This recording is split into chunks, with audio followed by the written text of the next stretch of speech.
I'm nervous. I don't know why.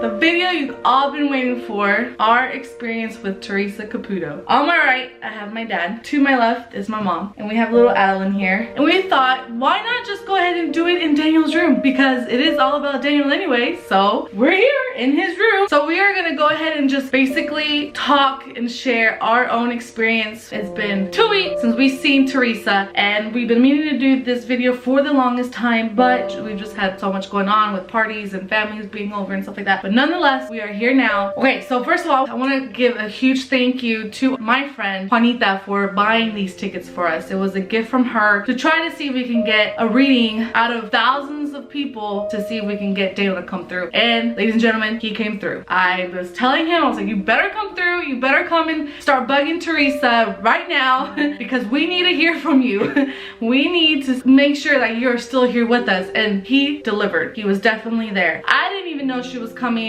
He didn't even know who Theresa was. My mom didn't know who Theresa was, but I kind of explained it to her, and so she was like, oh yeah, I'm down to go. I was caught off surprise by all the things that he was able to tell Theresa and validate that he was actually there. My dad was a huge skeptic, and I say was because, are you a believer now? Yes, I am. He's a believer now. Actually, that day that we were gonna go was on a Sunday, and like I said, we did have family over. He was kind of more of the side of like, I don't know what this is about. I don't know who this lady is all about. I don't know if I even want to go. Something like that you were saying, right? You're glad you went, didn't you? Yes, I am. Out of thousands of people that we were there, we got read. We were the third person to get read. The third one out of, I believe, 8 people that were able to be channeled. So let's go ahead and get started with how it happened. She started off reading some lady first on the bottom floor, and then she moved over to another lady that was kind of like on the first row down below us to the right. After she was done reading her, I don't know about you guys, but I had like this feeling like, oh my god, I think we're next. I think we're next. Like I could just feel it. I could just feel this Yo lo sentí también. Yeah, she felt it too. And I was like, oh my god, I was more like, I hope we're next. I really do hope. And she went on to say, who lost a son? And so of course we raised our hands, but several other people did that were below us. And she kind of pointed at some lady that was below us. She pointed at her, but was kind of like, I don't think it's you. She's like, no, who lost a son in a motorcycle accident? And that's when we were like, oh my god, it's us. And we stand up, and in that split moment, in my mind, everything that we went through, from the moment I got that phone call from my parents, from the moment that I was driving all the way down to the hospital to see Daniel, everything that we went through flashed before my eyes. It was like a move, like it was like thing after thing after thing after thing was just flashing through my eyes, and it was a flood of emotion. And I of course started crying. I was like, oh my god, is that really him? It's really, just to think that he was really there. Because as soon as she said, who lost a son in a motorcycle accident, those other people that had raised their hands put their hands down, and we were the only ones going crazy. We were the only ones saying, us.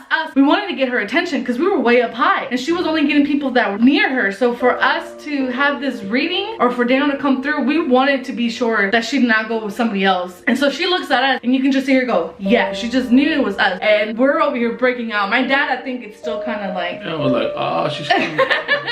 I couldn't believe it. I couldn't believe that she was going up the stairs all the way up to where we were at, and it was just amazing. We were all crying at the time. Oh, and say I didn't see him cry. I knew my mom was crying because she looked over at me and she's like, I tried to look over at my dad. I couldn't tell if he was crying or not. I think she was more in shock than anything. She's moved by the strongest spirits, and so Daniel was a strong spirit for her to be able to channel us and being us way up high. We were definitely caught off guard and in shock, and we were excited. She makes her way up. As she's making her way up, the crew is making their way up, and you know, and once they get there, they have these big cameras in your faces. I mean, this close to my face. Very close. They're very close to you, and so you're on the. And they hand us a microphone. And they did. They handed us all a microphone, so we all had a microphone, and we get to talk into it and stuff, and people get to hear what we have to say, and then of course they see us on this huge screen, so they get to see us ugly crying.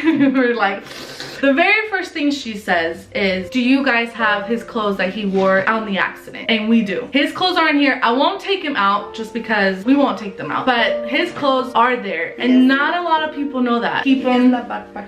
This is the backpack he had wore. It is pretty banged up, as you can see. But his clothes are in here. And we also have his shoes. When she said that, that just blew my mind. You know, like battery. We're running out of battery, people. Well, let's just keep going until it stops. And not a lot of people know that we have his clothes. And we don't like to say that we have his clothes because some people judge too much. And personally, it's a personal thing as to why we want to keep these clothes. I mean, only we know why. And as we tried to explain, some people may not understand. We kept that to ourselves. We were not going around telling people, yeah, we have his clothes, we kept it. So for her to know that, that was definitely Daniel. Once she made her way up the stairs, she was literally like from arm's reach. I could literally reach over and grab her. She was so close to me, and she was standing right next to my dad because he was the one that was on the edge by the stairs. She looked at my dad, and what did she say? Sir, on your way over here, didn't believe you didn't care about coming over here. You were just not interested at all. But it was about not believing in her, and of course I didn't know her. I didn't know what she, capable of. And I said, well, not exactly, but pretty similar. And everybody started laughing at the time. And she's like, oh my God, ladies and gentlemen, we got a skeptic here. We got a skeptic. Another thing she had said was, what's with the tattoo? Were you talking about tattoo? Well, when she said what tattoo, I'm like, see, I got her good. She don't know nothing because Daniel never got a tattoo. And I told him, I said that in front of everybody with the microphone. I said, if he ever got a tattoo, I was just gonna gently cut it off his skin and feed it to the dogs. And everybody started laughing again. And then Shelly goes, Dad, no, he didn't have a tattoo. I do. I'm like, what?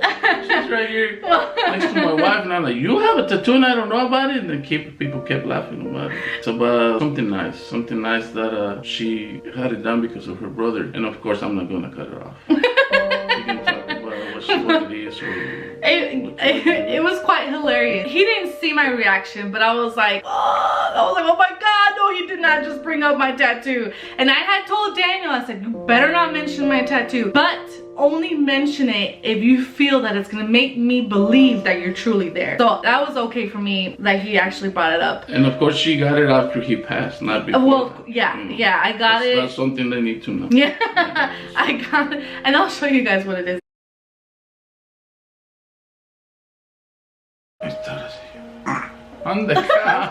My tattoo is in memory of Daniel, and basically what it is, I got it next to my heart, but it's an infinity sign with his name and the words always. And for you guys that are Harry Potter fans, you guys know what the word always means. And right underneath it, I was able to get his actual heartbeat with the date that he became an organ donor. I did not necessarily want it to put the day that they declared him or that he passed away, because in my heart, his heart continued to beat and was still beating until the 17th, which was the day that he became an organ donor. And I've had this for quite some time now, and I've kept it a secret from both of my parents. And of course, it came as a shock to them whenever it was brought up. After that, I was just like,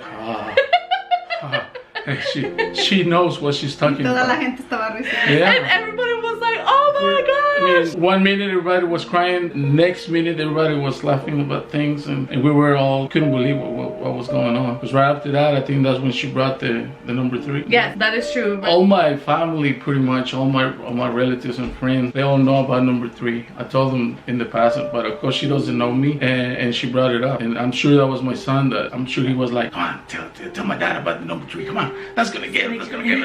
Because he's gonna believe after that. After you said number 3, he's gonna be like, oh. And that's exactly what happened to me. All I needed there is to see him. Yeah. I could just see him lying around her, like laying down like this, and go, got you good, Dad, got you good. Because that's the way he used to be. I at first was like, okay, the number 3. What does the number 3 have to do anything with Daniel? But she kept saying, it has to do with the namesake. Is it a namesake? That only validated even more of what she was saying. My dad was like, oh my God. Yeah, because it's 3 of, I told her, it's 3 of us. My dad, me, and Daniel. All 3 of us are named Daniel. So that's why he's number 3. And even before he was born, before I was even married, I was already calling him Daniel the 3rd. All right, and I wasn't even married. I'm talking about 1986, 87. I was dating my wife. Before I was even born. Yeah, Yeah, yes. And then I have 3 grandkids. I use 3 and 33. It's like 2 times 3. And my sister that passed away back in 2008, she was 33 when she died. It's just a lot of things that had to do with number 3 with me. Growing up, me and Daniel, when we used to play sports, we used to have the number 33 on our jersey. And it is sitting right over there looking at me right now.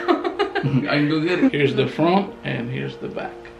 There it is. Oh, and I forgot to mention I had 3 kids. She's one of them, Daniel, and then that's another 3 right there. There you have it. You were There's another.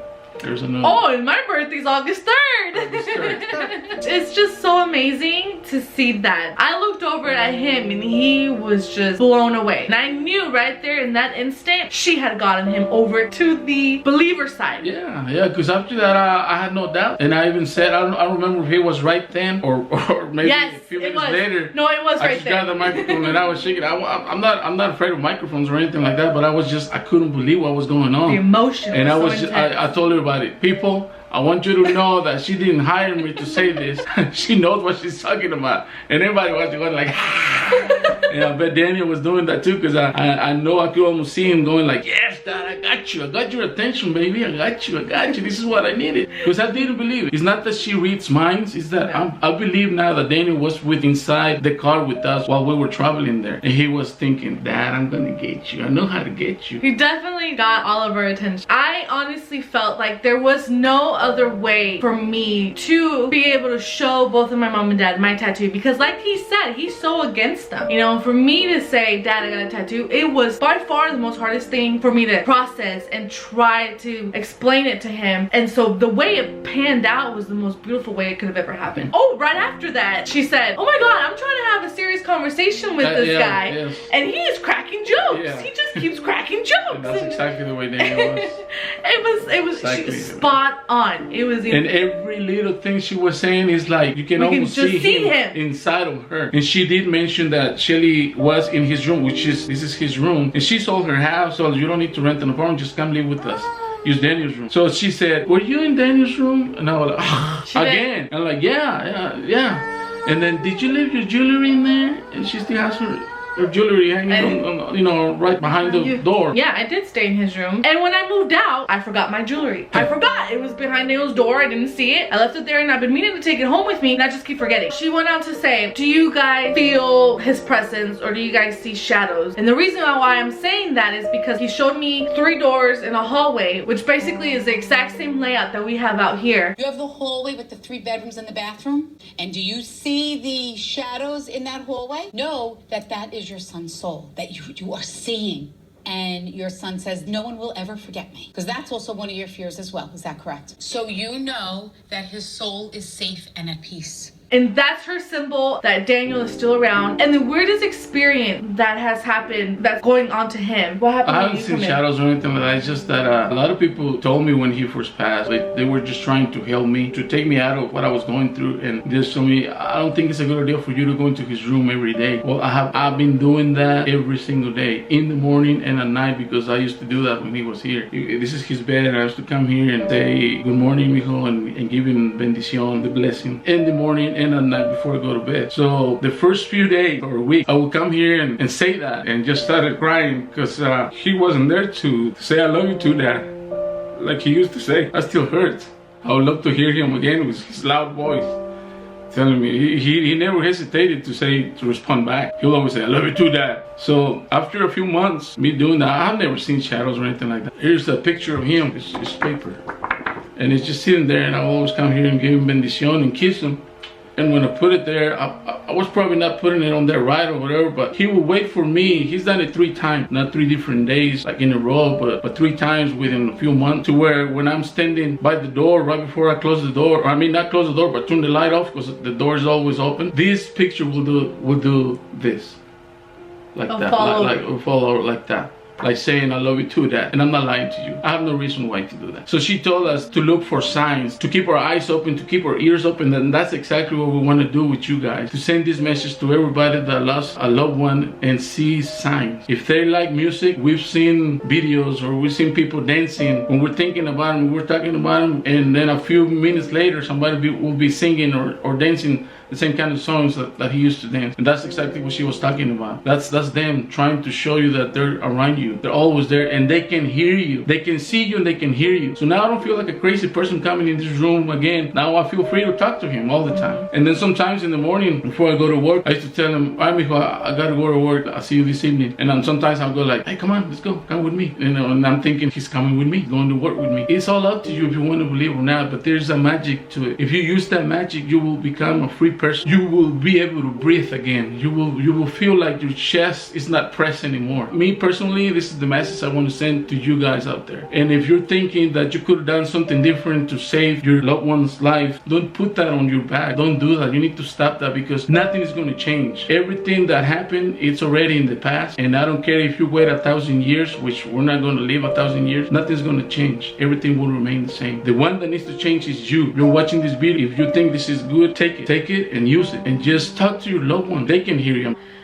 Whenever it fell forward, there was no reason for it to fall forward. There was no AC. Yeah. The ceiling fan wasn't on. There was no wind going on around or anything like that. And it would do, completely like that, like saying, "I love you too, Dad." I was saying, "I love you, mijo," and I started crying and waiting for him to say, "I love you too, Dad." And this picture will do like, it will completely fall over. So there's no explanation. There's no draft. There's no, wind per se that you can say, "Oh, it was because of this," or trying to find an explanation. There's just not an explanation for it. It just fell down. And I've never seen that. I've never experienced that. He has, and I believe him because he's not one to lie or over exaggerate things or anything like that. And there's no reason why. If you guys don't believe me, it's not going to change the way I think if you believe me or not. Or the way you feel. Exactly. And my son, I feel like he's alive because he donated his organs. So somebody else, thanks to him, 4 people are alive now. And 4 families are happy because they have their loved ones with them thanks to my son's organs. Somebody has his heart, somebody has the right kidneys. And that's another thing we talk about the eye, remember? Yeah, Daniel was an organ donor. And she asked my dad, was there an issue with the eyes? That's another thing that got me. The eye right there, I didn't want to cry in front of more than 2,000 people, and I did because first, when she said about the eye, I'm like, what's going on? How does she know? And I'm sure that those are things that he was telling her because I lost my left eye since I was 15, and he wanted to become a doctor. I told him that. I told everybody that. And then one day we were sitting down in the kitchen eating, and I told him that I was an organ donor. And I told him the way you do that is you go to DMV and put it on your license. So I did. And so when he passed, I told the doctors I need to donate his organs. He goes, "Oh, we don't need your approval. We know he's an organ donor." I was surprised because I didn't know. So what I said, he went ahead and did, and he never told me. That was the type of person he was. He would do things, help others all the time, but he didn't have to tell people about it. And then she goes, "But you didn't get it, right? Remember?" Yeah. No, I couldn't get it. Even if I was his dad, I couldn't get it. It was too long. It's been a long time, and there's nothing they can do. And I'm fine. I'm glad that somebody else got it. Somebody else got his eyes, and they're able to see, thanks to my son. One of the other things she said was, "What's with the head?" She kept touching her head. And with Daniel, he had intense head trauma, so that was one of the main causes of his passing, was the head trauma. So she automatically felt that. And then she also mentioned, the neck. "What's with my neck?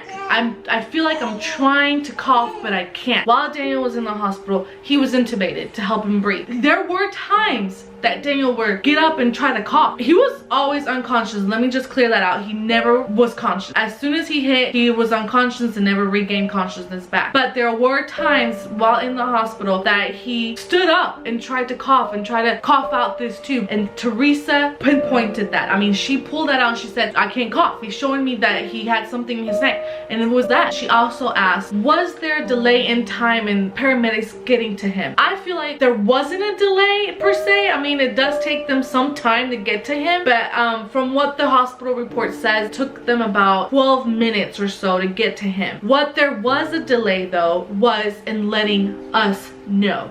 His accident happened around 7:30 at night. We weren't notified until almost 1 in the morning. That was the delay. It was probably a good 4-hour gap that we were notified, and we did not know anything about him until 1 in the morning that same night. She went on to say if we took something from the scene of the accident. At first it caught us by surprise because we're like, we looked at each other trying to figure things out. We not necessarily took something from the accident, but whenever my mom and dad went back to the pound or wherever they keep these cars that had been in accidents or whatever. They went back to see the bike. The bike was there, and on the side of the bike there was a big black trash bag, right, with like scrap metal that they pick up from the accident and stuff like that. She decided to go yeah, she opens it, she goes through it. When I opened the bag, and the first thing when I found it, that's the watch, Daniel's watch, when he got it, when the time to the accident.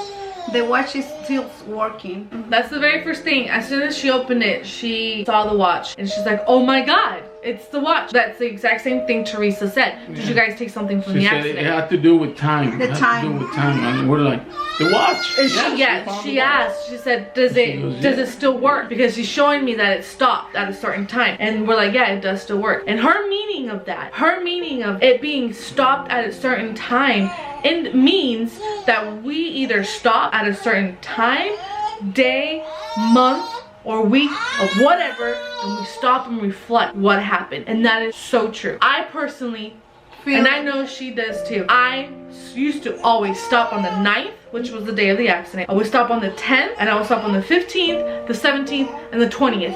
All those 5 days were days that were hard on my heart, that was laid heavy in my heart, because those were days that were heavily impacted in our lives, that I would sit back, look at the calendar, oh my god, today's the 9th, oh my god, today's the 10th, or the 15th, whatever, and reflect and look back on what happened on those days. She said, he wants you to stop doing that.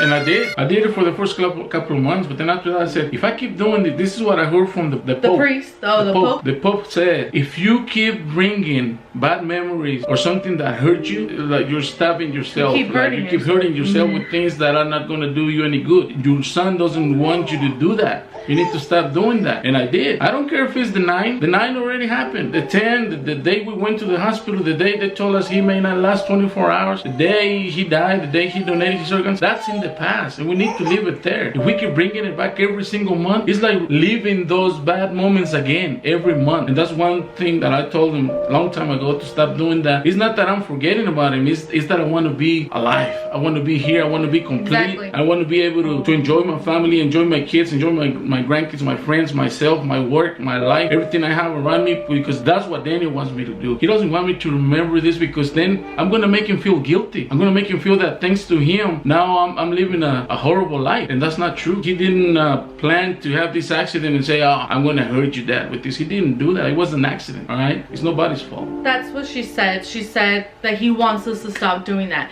And I do remember him telling me to stop doing that, you know, and that there were times that I did stop because I just did not want to remember that. But there are certain times in life that you feel so down, and then you just happen to look at the day, and it happens to be the 15th, the 17th, or the 20th, and you just naturally look back on those days, you know, and it is hard, and it will take some time. I'm just happy to know we got validation from him that it's okay to stop doing that, because part of me did feel like if I stop, like he said, I feel like I'm forgetting what happened to him. I'm feeling like I'm forgetting him in some sort of way, and I know it's not like that. No. She said he wants you to stop doing that, because each time you do that, you stop living. Exactly. You stop living. We and need you start to remember backwards. the good memories. I mean, remember the good times we had with him. That's what he wants us to do, and that's what we need to do. Yes. And that's what I would love for everybody that's watching this video to do, because that's what's going to keep you alive. You got to remember the good time that you spent with your loved ones. She said he wants you to start moving forward and have that time, instead of stopping, to continue and never stop. Because as it continues moving forward, we move forward with our lives, and we move forward in living and growing as a person. And that is what she said. And that, I feel like, hit her in some way, because she was the one that found the watch. If she did not go through that bag, she would have never found this watch. We didn't know he had this watch on. We didn't know what he was wearing. We didn't know the accessories he had on during the accident. And to find this watch was a godsend, seriously, because it's in perfect condition. The only thing that's missing is the little attachment that attaches that. That's it. There's absolutely no scratch. It's not broken. It still works. It is amazing how this thing is still intact. With that being said, she went on to say, did you get pregnant right after your brother passed? And I was like, wow. Yes, because I found out I was expecting Adeline 5 months after he passed. Oh my god, yes. So she had like this intuition type thing. She could, asking me, are you pregnant? Are you pregnant? And I'm like, no, I can't be pregnant. No, it's impossible. I just can't be pregnant. And she's like, are you sure? Are you sure? And it's a mom's intuition, I swear, because she always tells me if I'm pregnant, I end up being pregnant. And she went on to say, did you have a girl? Yes, she did. Lord and behold, we had a girl. You know, and I mean, this entire time she's telling me I'm ugly crying. I'm like, oh my God. You know, and I'm just mind-blowing to say the least. Then she goes on to say, did you name your daughter after your brother? Wow. Or did you use your brother's name and turn it around, either middle or first name, and made it unique, but it was still his name in her name? Was there something named after him? And I'm like, yes it is. Her name is Adeline. The spelling of it spells out Daniel. The only difference here is Daniel has an I, and her name, instead of an I, has a Y to spell Adeline. Her middle name is Sky, indication that Daniel is in the sky and all around us. So her full name is Adeline Sky, in memory of my brother Daniel. She went on to say, he sent her to us to help us be happy again. He says, I want you to know that she was a gift from me. And you feel that. And I completely agree. Because if you guys have not seen my gender reveal video, I strongly urge you guys to see that. In that video, I did not put this in the video, but before I revealed what we were gonna have, I had said to everybody, I did a speech and I said, if I end up having a girl, I'm going to take this as a message from Daniel saying to me that I am right here. I've never left you. 3 boys. Yes, I already have 3 boys. And so I told myself, if I were to have a girl, I'm gonna take that as a message from Daniel that he is still here with us and that he is okay. Theresa only validated that. I mean, I said that there, and when I popped that balloon, it was pink confetti, and we all freaked the hell out, you know. And when Theresa said that Daniel has sent her to us so we can start being happy again, I lost my shit. I mean, it was just like, oh my God. She said, do you guys feel like his life was cut too short? And of course we feel like his life was cut too short. Who doesn't, right? When she said, because he sent her to you with part of his soul so she can finish off what he left behind. Know that a part of him lives within her. And I was, oh my God, I cannot explain the emotion there, because when I see her in her eyes, and I've told this to my mom, we can see his we eyes. We can feel him. It's like if I look at her deep into her eyes, and it's the funniest thing ever, because she looks back at you and she looks straight into your eyes. She looks straight into her and she does not blink. I mean, for a baby to not blink, that's just crazy, right? No, but she looks straight into your eye and she just stares at you. And you look at her, and I'm telling you, I honestly feel like I can feel Daniel. Like if I stare at her hard enough, I can almost feel like I can say, hey man, I love you. Because I feel that he's in there. Like I can talk to him directly to him. And I've said that to her, and she says the exact same thing. Whenever I told her that, she's like, oh my God, me too. And it's just the most amazing feeling. We have this little piece of, like a little piece of Daniel almost in a girl version. It's just so funny. After she said about Adeline, she also went on to say if my mom laid next to him when he was in the hospital room. And she did. She got the chance to be able to lay next to him. When she said that, she said, he wants you to know that he was there with you during that time. And I mean, that's just mind-blowing to know that. I mean, she was there alone with him, and for her to know that. Cuando dijo eso, de que dijo Prieto que estaba yo con él desde el principio, yo cuando llegué al hospital, yo le hablaba mucho al oído y ya lo habían estabilizado, pero todavía no nos decían las condiciones exactamente. Y cuando yo llego, lo primero que hice fue hablarle y decirle que ahí estábamos, que lo amábamos y que todo iba a estar bien. Pero había un sentimiento interno que a mí me negaba eso. Yo no quería aceptarlo, pero a la vez yo le hablaba y le hablaba todo el tiempo, porque yo sabía que él me estaba escuchando. Yo le decía a Daniel, es que yo sé que él me escucha, porque Daniel me decía, no te oye, pero yo por alguna razón yo dije, él me está escuchando y me está escuchando, y todo el tiempo que yo le hablaba al oído me decían, hazle esto para ver si reaccionaba, y yo le hacía todo lo que me decían, pero era un sentimiento muy extraño el que yo sentía. Pero siempre estuve yo con él desde que entraba al hospital, desde que nos dijeron y que llegamos.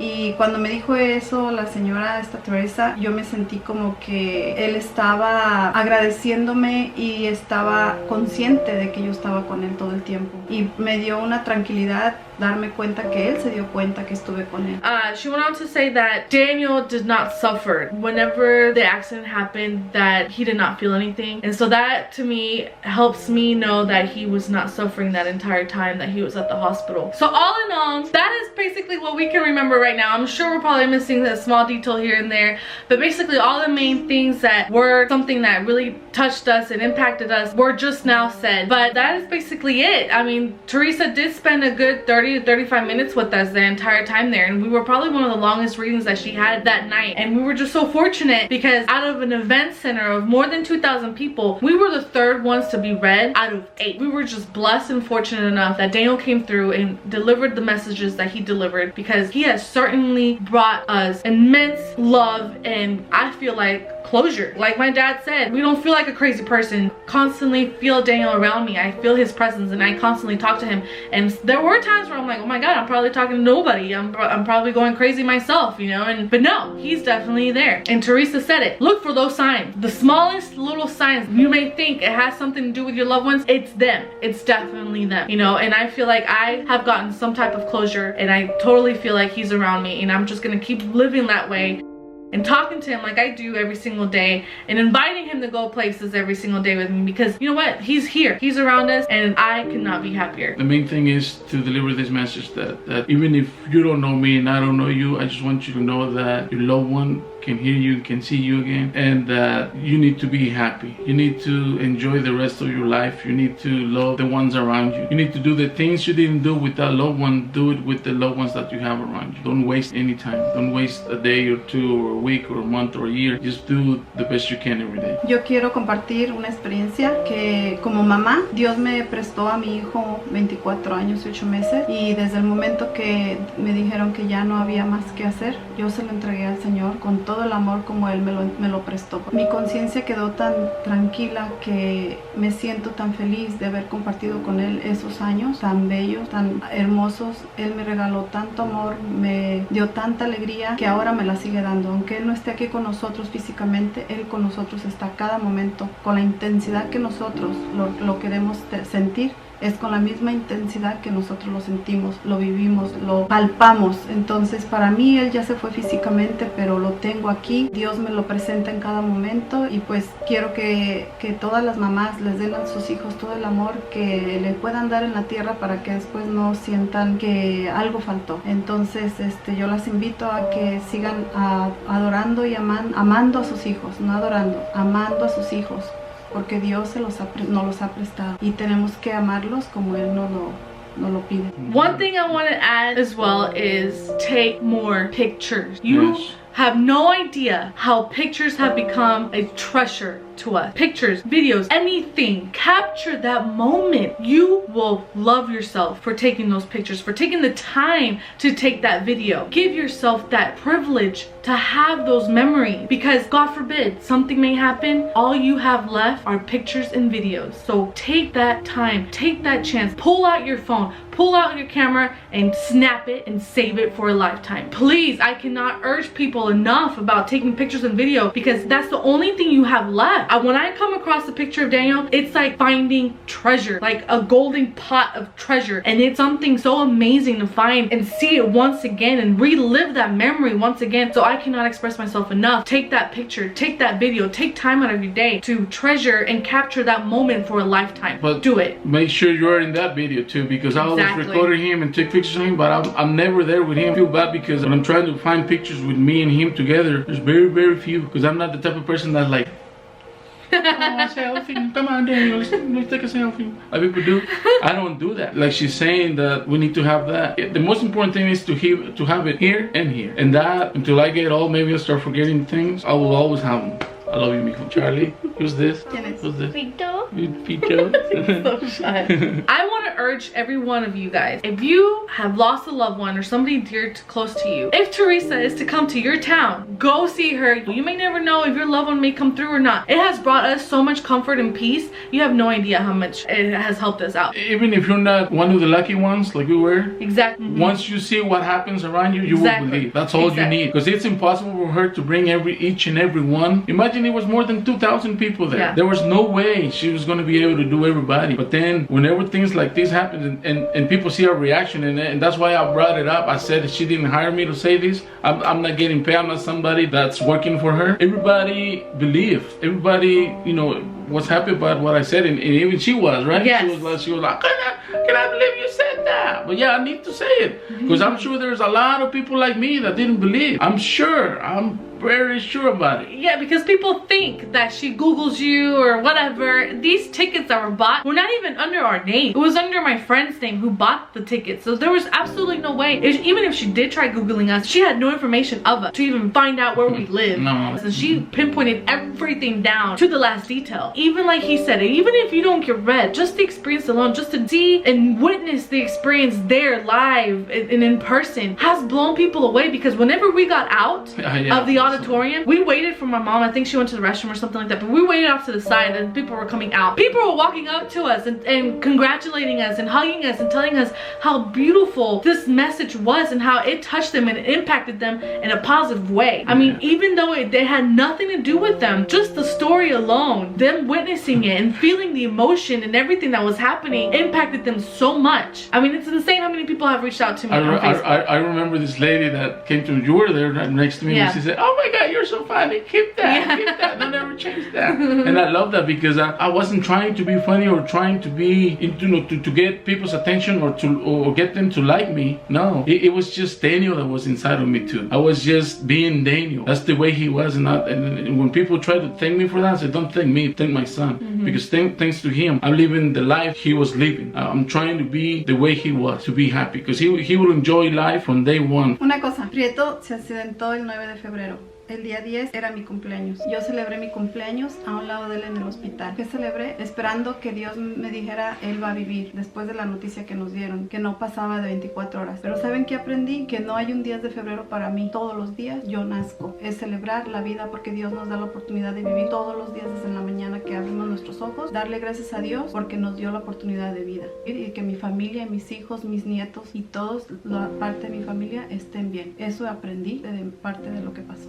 Exactly. Well, I think we're done. I don't know if we sit here 2 more hours, we might think about, we may remember some other things, but I think this is good enough for you guys. I don't want you guys to be bored watching this. I want you guys to enjoy it, to share it, to learn from it, I hope, and just to be happy, to live a good life. All in all, you guys, love life, love the people around you, travel, laugh often, hug tighter, and I mean, enjoy life to the fullest and enjoy everybody who's in it. Love your family and just enjoy it. Enjoy it, travel, experience, take that journey, take that opportunity, and take leaps of hope because we only have one life. And just know that there is life after death. Most definitely, you will have loved ones waiting for you at the gates of heaven. It's certain for me. I completely believe and I know for sure that once my day comes, the first thing I'm gonna see is our Heavenly Father and my brother standing there with his arms open.